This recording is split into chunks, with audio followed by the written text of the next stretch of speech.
I was born and raised down at Leonie Point. At that time, we used to call it the Valley. The Valley? But now it's the Point. Many, many things happen at Leonie Point. The main part of our community was the Leonie High and Elementary School.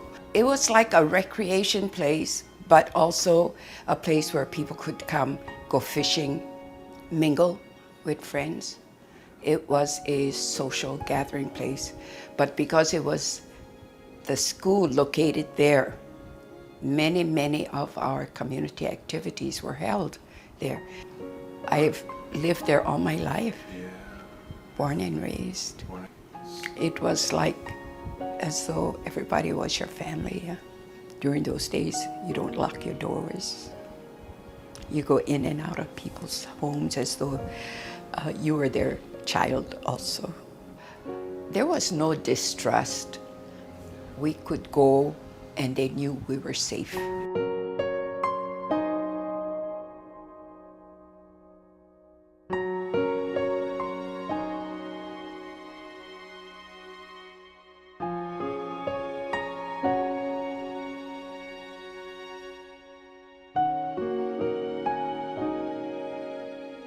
It was a regular school day. April 1st is April Fool's Day. Yeah.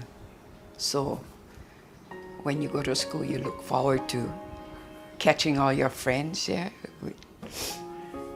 But whoever thought our morning would start off the way it did. I had several girlfriends who would catch the bus, and the first bus would arrive about 6:30, 6:40. And our routine was they would walk over to my house. I waited for my girlfriends to come. I checked the road, I checked the beach area, I just looked out from our window and I saw many, many school children walking towards the beach. The weather was bad, the ocean was ugly, and they also saw that there was no water. At one time or another, the water had receded, so they were very, very curious. We could see all our friends, all the school kids lined up along the shoreline. What we couldn't see is that our school teachers who lived in cottages, they watched the water from their front porch. None of us knew anything about tidal waves. So they just watched. So my brother and I got down to what we call a landing, where the tidal wave monument is now. That's where the kids were all lined up along the bank of the ocean. And we couldn't believe what we saw. It was scary. And I told my dad, Daddy, something is really, really bad. Something bad is going to happen. Not supposed to be like this. And my dear father, he didn't question.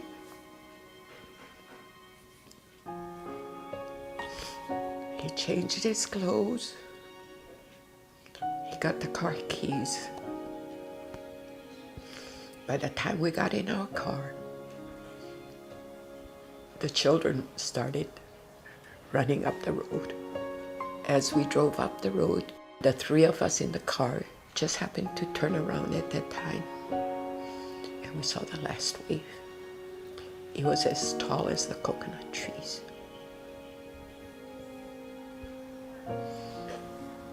We had no idea the result of that big wave. The three of us walked up the old, what we call the old road. We got up as far as the stone wall. And we had to listen to our friends call out for help.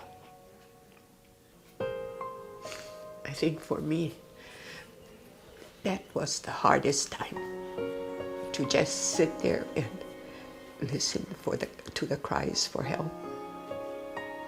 And we couldn't do anything. In the meantime, all the school kids that had to walk to school, they were still walking down the road. And of course, when you see someone special, they just hug you and kiss you, and so thankful that you're okay. The water went only below the school buildings, what we call the park area, which was flat.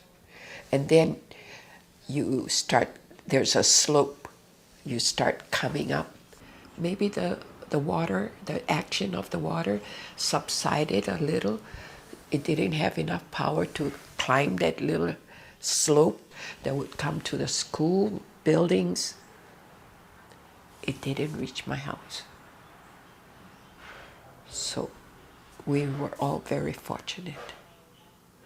The only house it took were the Brancos, 2 houses, and the Awong family.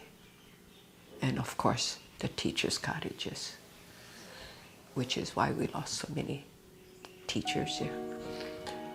They were still getting dressed to go to school. And I know that there were people searching the beach areas for survivors, and someone came running up to tell me that they found my classmate. They asked if I wanted to see him.